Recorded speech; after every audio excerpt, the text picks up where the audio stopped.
You receive a salary increase, and for a brief moment, it feels like forward motion, as though the system has finally acknowledged your effort. But slowly, and almost invisibly, your financial position begins to stabilize rather than expand, and what looked like progress starts behaving more like equilibrium.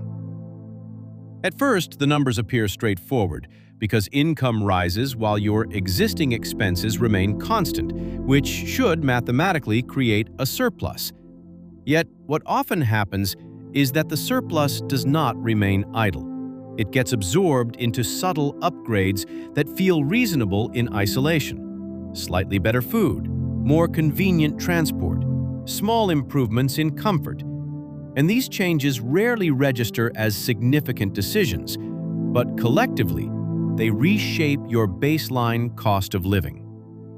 This is where the salary illusion begins to take form, not as a mistake in arithmetic, but as a shift in perception. Because the mind tends to anchor on income as the primary indicator of financial growth, while expenses quietly reorganize themselves in the background, creating a situation where increased earnings do not translate into proportional increases in retained capital.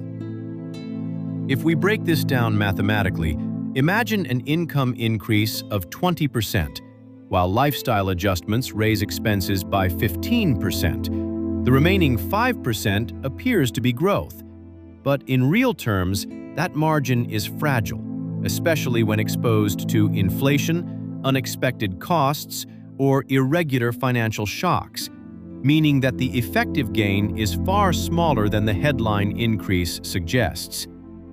Over time, this pattern compounds in a subtle but powerful way, because each new income level establishes a new normal, and each normal carries its own set of expectations, obligations, and recurring costs, which means that future increases are not building from zero.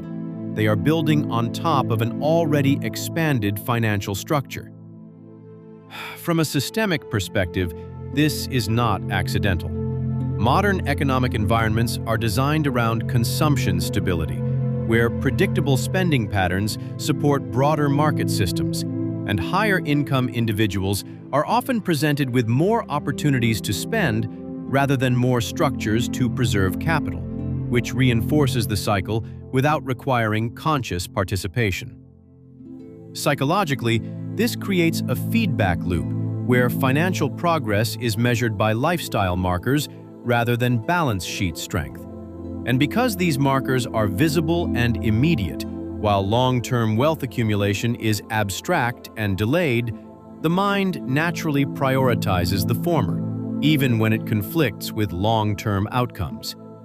The result is a quiet plateau where income continues to rise across years, but the underlying financial position does not accelerate at the same rate, leading to a sense that more effort is required to achieve the same level of progress, even though the constraint is not income itself, but the system surrounding how that income is absorbed.